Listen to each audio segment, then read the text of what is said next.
오늘 말씀의 제목은 하나님의 뜻을 분별하라 라는 주제를 가지고 말씀을 전하고자 합니다. 무엇을 분별하라고요? 우리 서율이 크게 얘기해봐. 하나님의 뜻을 분별해라.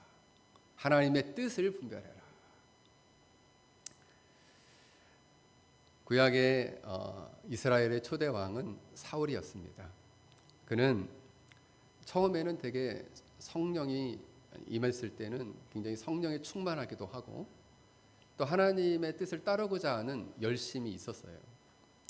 그런데 블레셋이 그 나라를 쳐들어오게 되자 이 용맹했던 사람이 갑자기 두려워하기 시작했어요. 그래서 선지자 사무엘이 와서 제사를 드리고 하나님께 뜻을 물어야 되는데 그렇게 하지 않고 정말 어떻게 그 선지자 이 사무엘이 오기 전에 자신이 직접 성전에 가서 하나님께 제사를 드리게 된 거죠. 그는 또 이렇게 말하면서 제사를 드려요. 백성들은 지금 너무 두려워서 흩어지고 블레셋은 저렇게 우리를 치려고 모였고 그리고 사무엘 당신이 오지 않았으므로 내가 스스로 제사를 지내게 되었다. 이렇게 얘기를 합니다. 상황이 너무 급박하니까 하나님은 이 정도는 이해하실 것이다 이렇게 생각하고 제사를 지냈다는 거예요. 이때 하나님은 사무엘을 통해서 이렇게 예언을 합니다. 왕의 나라가 길지 못할 것이다. 왜요? 그가 상황에 따라 하나님의 뜻을 임의로 분별하고 임의로 제사하였기 때문에 결국 하나님의 뜻을 어기는 행동을 하게 됐다는 거예요. 그래서 너의 나라가 길지 않을 것이다.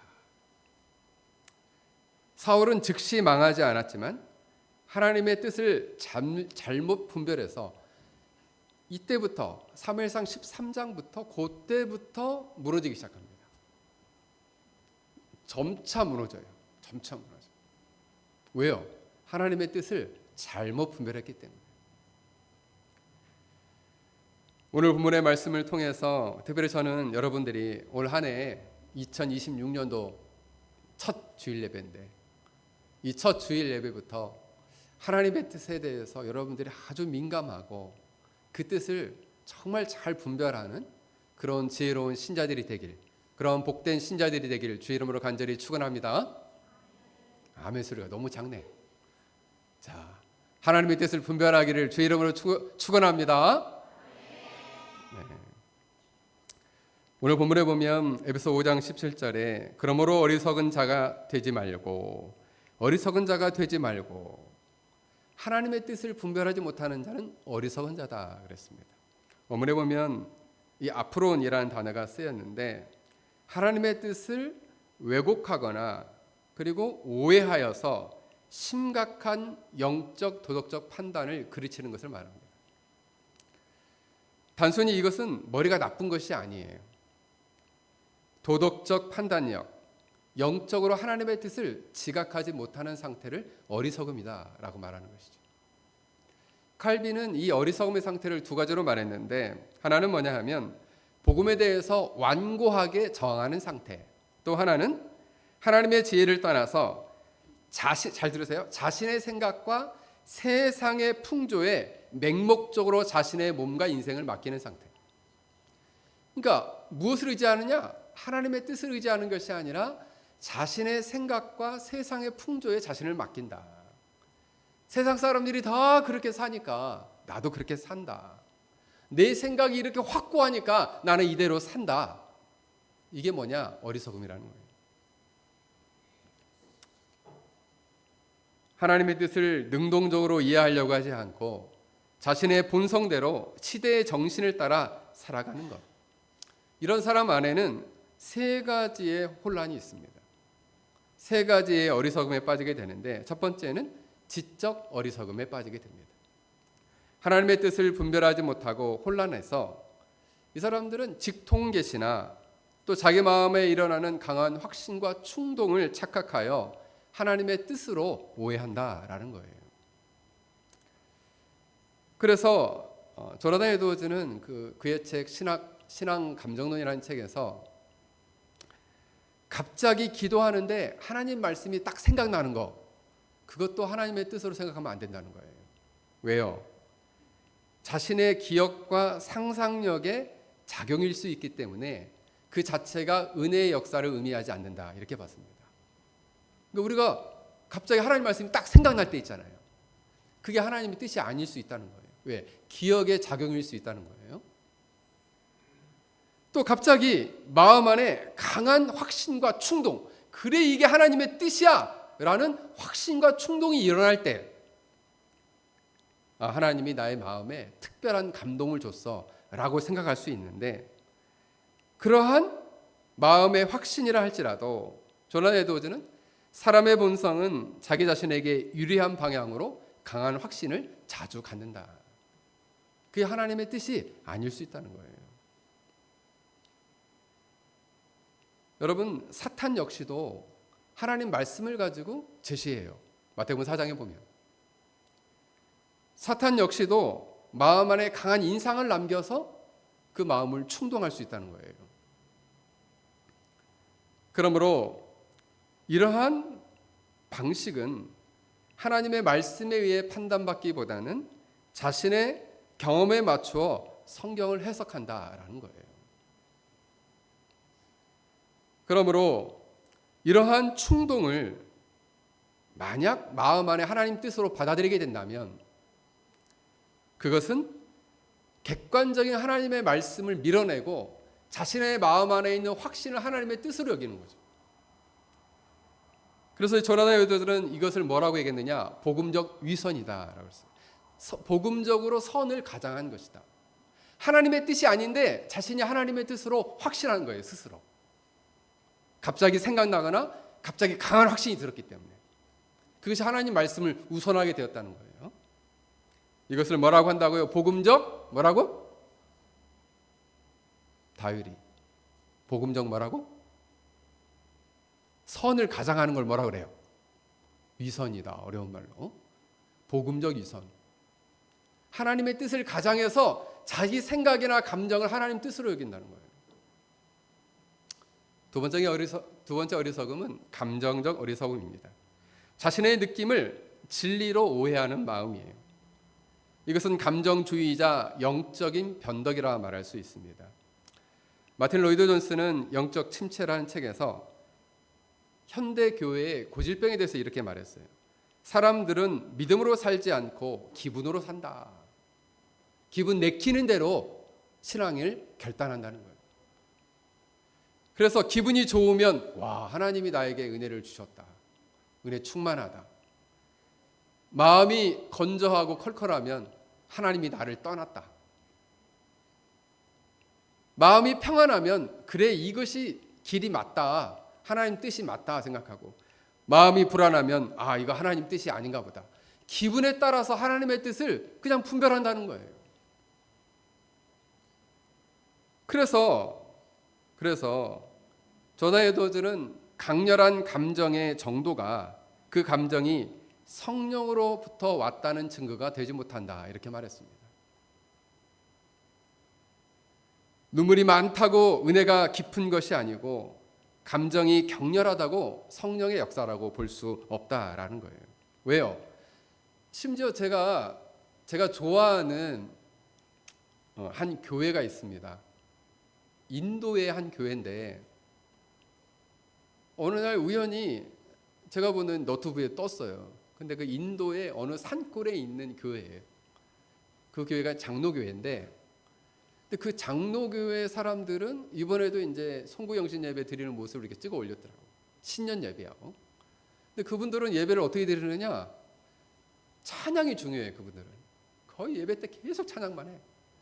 찬양을 부르면 사람들이 앞으로 나와요. 그래서 여기서 뺑뺑 돌아. 이 앞에서 이렇게 뺑뺑 돌면서. 근데 그 사람들 신앙이 되게 순수해요. 되게 순수해서 제가 보는 거 찬양도 되게 은혜롭고. 이 앞에 와서 뺑뺑 돌아요. 돌면서 어떤 사람 막 부르르 떠는 사람이 있고, 그 예배 시간에 막 부르르 떨고, 뭐 막 머리를 막 흔들기도 하고, 어떤 사람은 막 이 바닥에서 떼굴떼굴 막 구르기도 하고. 그런데 그 역사 중에 성령의 역사도 있지만은 그러나 성령의 나타나는 현상 자체가 성령의 역사를 의미하지는 않는다는 거예요. 근데 그 현상에 자꾸 집착을 하는 거예요. 왜요? 감정적이기 때문에.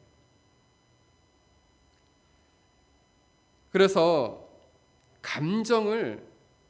자신의 감정을 하나님과의 관계를 판단하는 기준으로 삼게 되면 감정이 좋을 때는 하나님과 관계가 좋고 감정이 사라질 때는 하나님과의 관계도 사라진다는 거예요. 그래서 감정적으로 모든 것을 판단해서는 안 된다는 거죠. 충동적으로 무언가를 결정하고 강한 충동이 일어날 때 이것을 하나님의 뜻으로 생각해서는 안 된다는 거예요. 그래서 로이드 존슨은 자아가 속삭이는 말을 듣지 말고 자아에게 하나님의 진리를 선포하라 이렇게 말했습니다. 자꾸 마음의 소리에 자꾸 귀를 기울이는 거예요. 하나님의 뜻은 내 마음속에서 뭐라고 얘기하느냐 자꾸 거기에 귀를 기울인다는 거예요.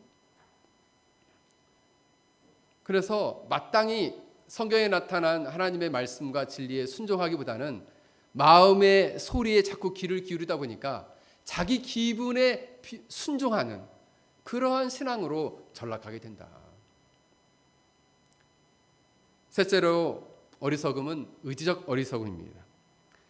미래에 어떤 일이 일어날지 너무 불확실하기 때문에 이걸 견디지 못하는 거예요. 그래서 하나님께 기드온처럼 징조를 구하는 거죠. 기드온과 같은 징조를 주십시오. 양털에 이슬만 있게 해주시고 양털 밖에 이슬 있게 해달라. 이런 징조를 구하는 거죠. 징조. 일명 미신과 징조를 믿는 것입니다. 그래서 칼빈은 인간의 마음은 우상을 만들어내는 공장이다 이렇게 말했어요. 왜? 마음의 미래에 대해 너무 불안해요. 그러니까 무언가 징조를 구한다는 거죠. 그 징조를 구하는 것 중에 첫 번째로는 우연하게 일어난 사건이 일치하게 될 때 이것을 하나님의 뜻으로 생각하기 쉽다는 거예요. 어떤 사람이 자꾸 갑자기 연락이 와. 이거 하나님의 뜻인가? 이렇게 생각하는 거예요. 또는 같은 일이 짧은 시간에 반복될 때 이거 하나님 나에게 주는 메시지인가? 이렇게 생각. 우리 보통 그렇게 생각하잖아요. 또 마음 안에 고민하는 문제와 관련된 사건들이 연속적으로 발생할 때 이거 하나님 뜻인가? 라고 우리가 생각할 수 있다는 거예요. 이거는 우연이 아니고 하나님 뜻 같아요 라고 생각한다는 거죠. 또 하나는 꿈을 통해서 하나님의 뜻을 제가 또 신앙이 어릴 때는 그렇게 생각 많이 했습니다. 꿈에 뭐가 보이면 하나님 나한테 뭐라고 좀 얘기하시나 보다. 그래서 어떤 꿈이 반복적으로 꾸어질 때 이것을 강렬한 인상을 가지고 계시로 받아들인다는 거예요. 너무 또 답답하니까 그래 하나님 뜻을 한번 물어보자 하고 이게 눈을 감아요. 눈을 감고 그래 올해 주신 말씀 이렇게 열어보는 거죠. 성경을 무작위로 펴서 한 구절이 딱 나왔을 때 이거 내가 진짜 이게 바랬던 말씀인데 바로 이 말씀. 그걸 하나님의 뜻으로 받아들인다. 그게 뭐예요? 의지의 어리석음. 또는 마치 데자뷰처럼 어떤 상황에 이렇게 내가 이거 옛날에 봤던 것 같은데 이거 어떤 숫자가 반복적으로 자꾸 자기에 나타나요. 그때 이것을 하나님의 뜻으로 또 해석한다는 거예요. 이러한 징조나 미신에 이끌리는 이유는 미래에 대한 불확실한 것을 견디지 못하기 때문에 하나님의 뜻을 자꾸 찾고자 하는 거예요. 그래서 어떤 분이 TV에 나왔는데 이분이 기독교인이래요. 자기 크리스찬이래요. 그래서 자기는 재미로 앞으로의 진로에 대해서 타로를 본다는 거죠. 타로. 여러분 이렇게 점을 치는 사람은 구약 성경에서는 돌로 쳐 죽이라 그랬어요. 무섭죠?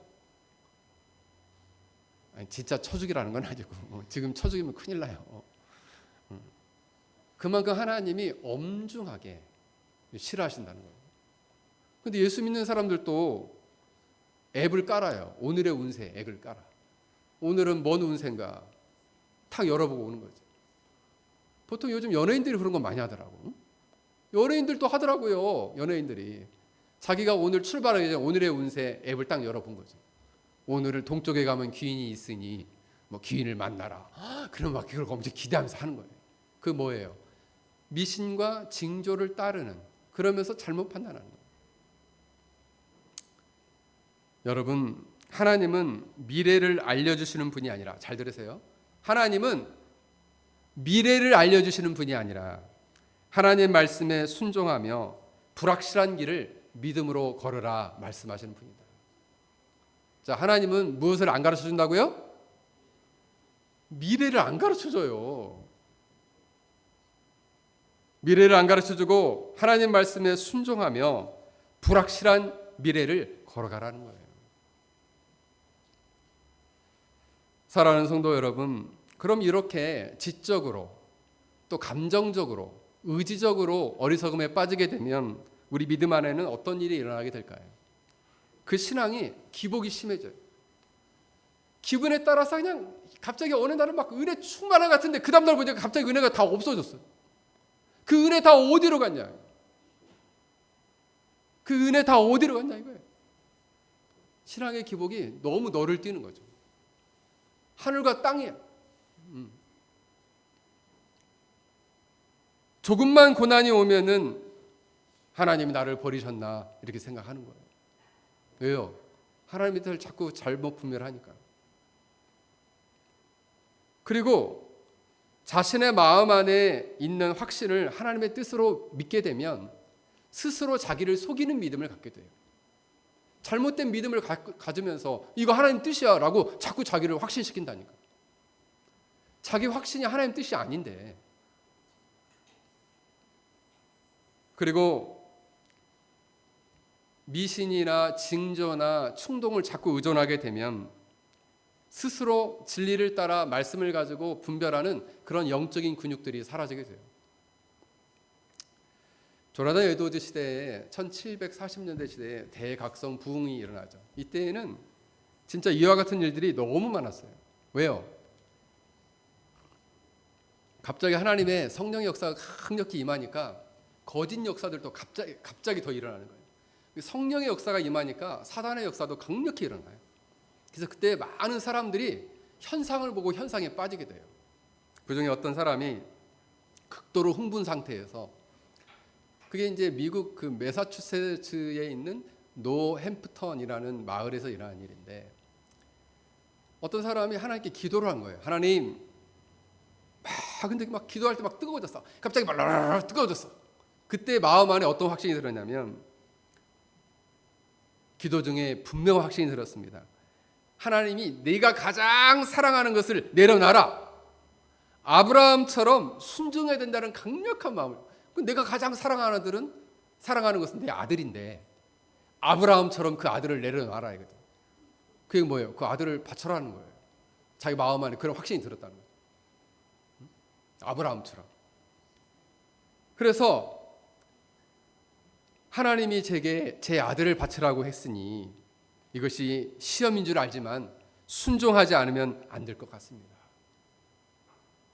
자기를 드리지 않고 자기 아들을 바치겠다는 거예요. 그래서 이것을 목사님 앞에 와서 얘기를 한 거예요. 이때 조나단 에드워즈가 이렇게 말했습니다. 하나님은 자기 계시와 모순된 명령을 주지 않으신다.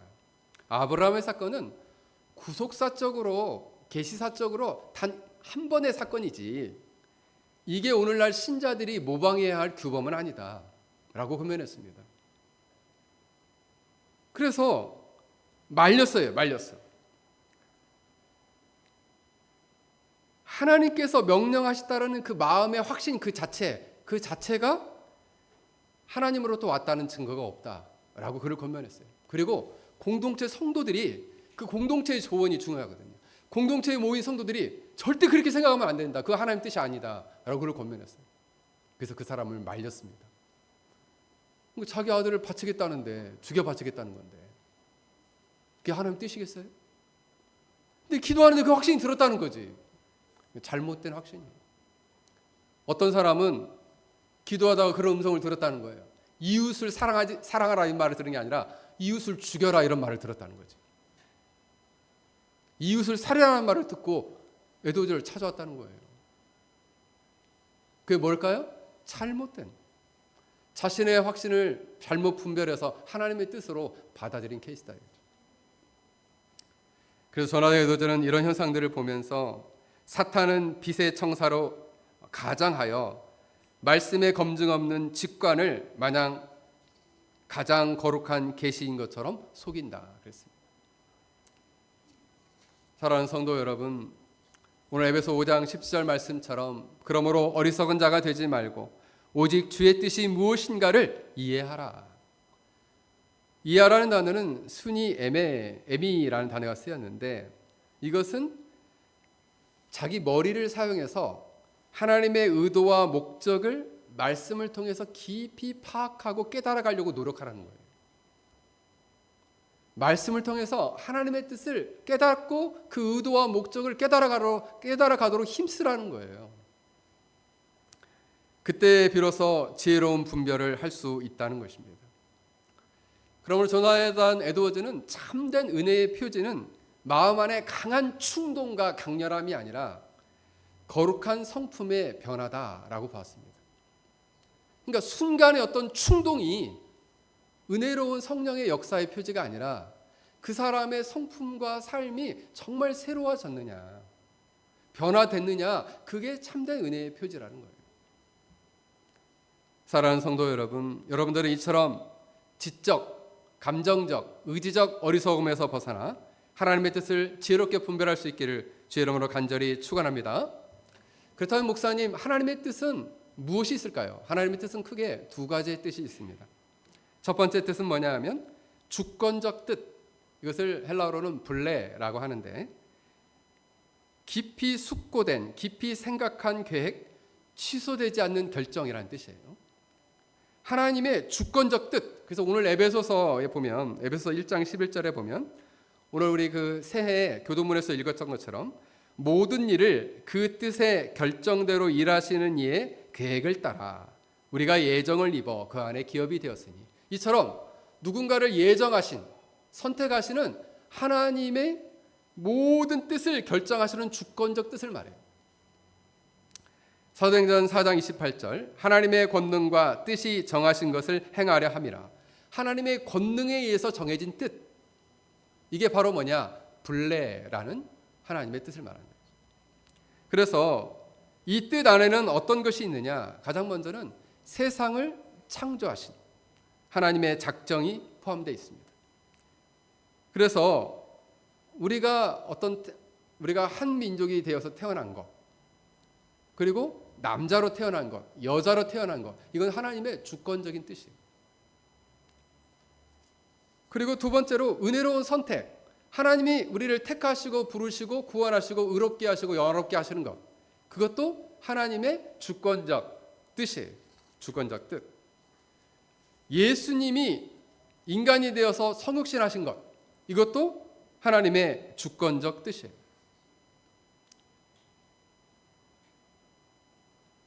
예수님의 십자가 사건, 사도행전 2장 23절을 보면 하나님의 정하신 뜻과 미리 아신 대로 내어준 바 되었거늘, 즉 십자가에 내어주신 것도 하나님의 주권적 뜻이에요.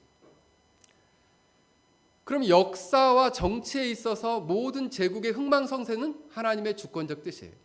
예를 들면 바벨론, 아수르, 페르시아, 바사, 로마, 현대 역사 안에서도 특히 대통령이 세워지는 것, 왕이 세워지고 폐위되는 것, 이것도 하나님의 주권적 뜻이에요.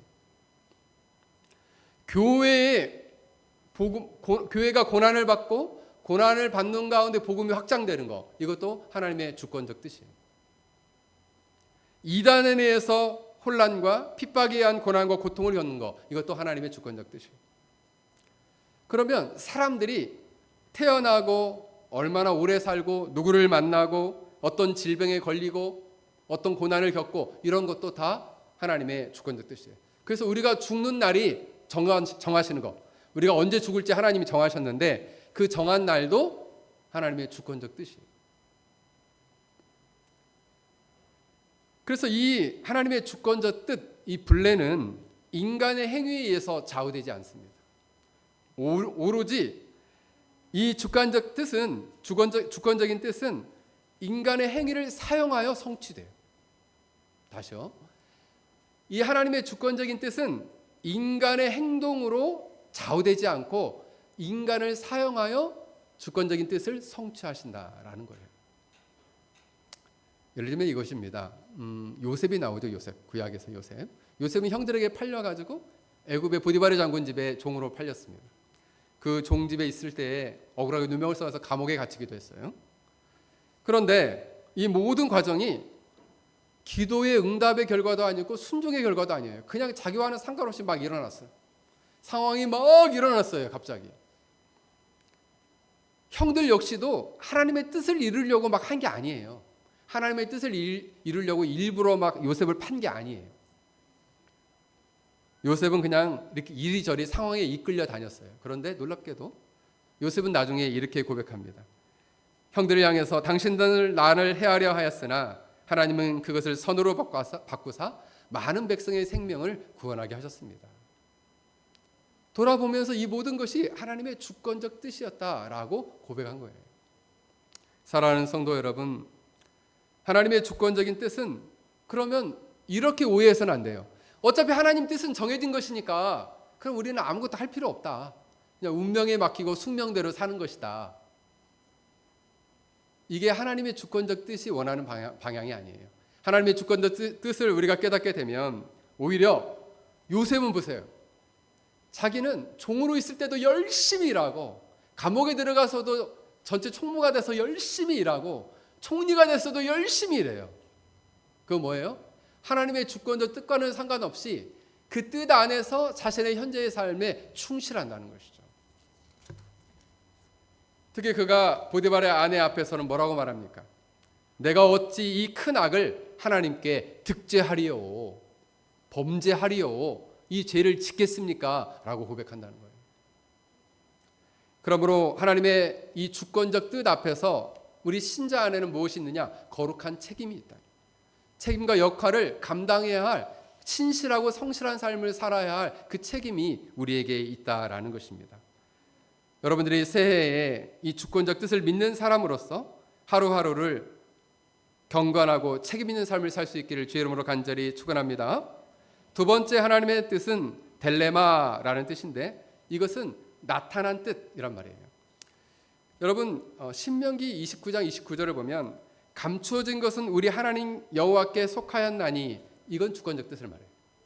그러면 그 뒤에 나타난 일은 영원히 우리와 우리 자손에게 속하였나니 이는 우리에게 이 율법의 모든 말씀을 행하게 하려 하심이라. 이 나타난 일, 나타난 뜻이 바로 뭐냐면 델레마예요. 델레마. 계시된 뜻, 계시된 뜻이라고도 하고 도덕적 뜻이라고도 해요. 계명적 뜻이라고 해요. 그래서 나타난 뜻, 도덕적 뜻, 계시적 뜻, 이게 모두 똑같은 말이에요. 그래서 이 델레마라는 뜻은 원래 원문에 보면 헬라어 원문에 보면 의지, 바램, 그 다음에 원하심이라는 뜻이에요. 그러니까 하나님과 관계에 있어서 또 윤리적인 삶에 있어서 순종하는 삶에 있어서 하나님이 원하시고 기뻐하시는 뜻, 이것을 말하는 것이죠.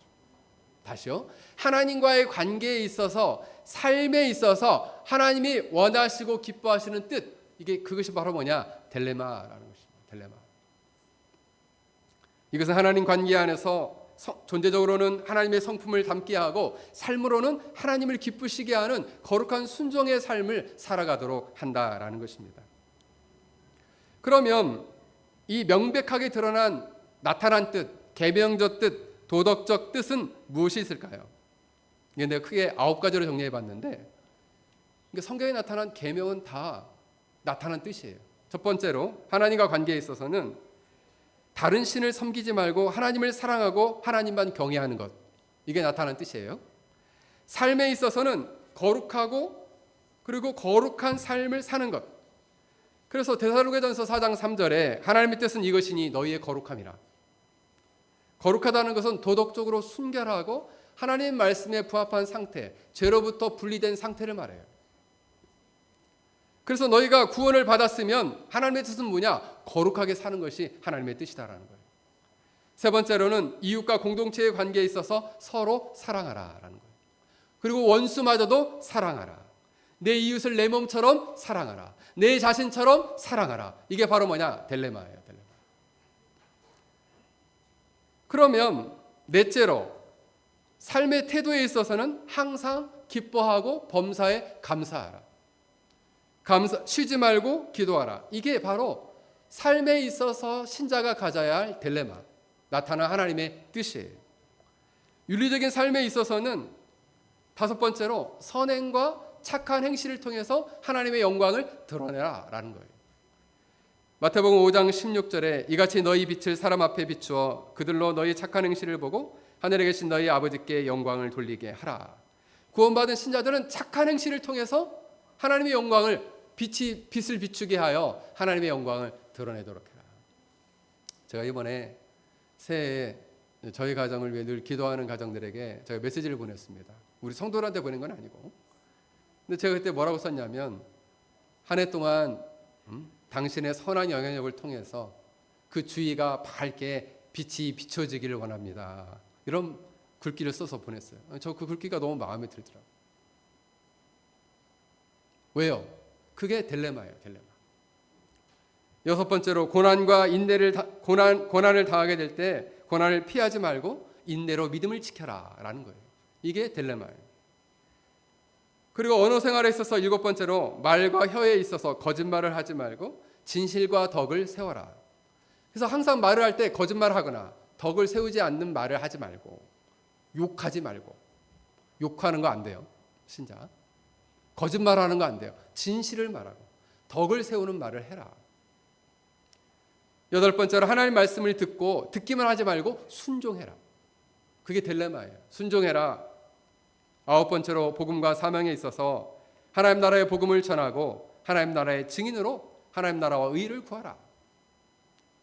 바로 이것이 딜레마, 나타난 뜻, 계시된 뜻, 도덕적 뜻이에요. 이것이 아주 명백하게 나타난 뜻이다. 그래서 이게 대략적으로 그럼 얼마 정도 되나 성경에 보니까 1600개에 가량이 돼요. 1600개. 구약에 나타난 율법은 하나님 주신 계명은 613개예요. 신약이 약 1000개가량이 넘어요. 신약이 더 많죠. 이 두 개를 합치면 1600개가 넘어요. 명백하게 나타난 하나님의 뜻이에요. 십계명. 가늠하지 말라, 도둑질하지 말라, 이웃에 대해 거짓 증거하지 말라. 이거 하나님 뜻이죠. 살인하지 말라, 내 부모를 공경하라. 이거 뭐예요? 딜레마예요. 딜레마. 그러므로 존 오웬은, 청교도 황태자라고 하는 존 오웬은 이렇게 말했습니다.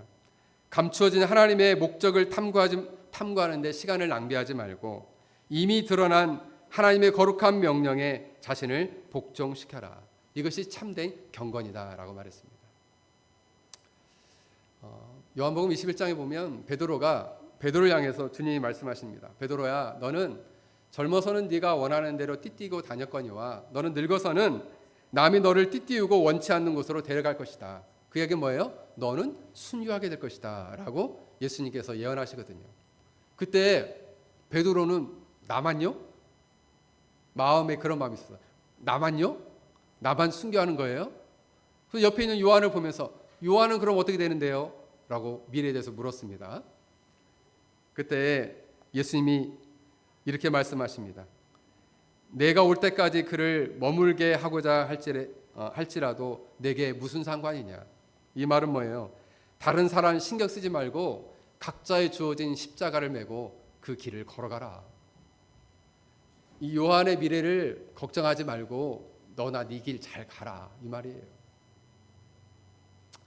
사실 요한은 베드로와 함께 초대교회에서 예루살렘 교회에서 복음을 전하다가 나중에는 에베소 교회와 아시아 지역에서 목회하면서 섬깁니다.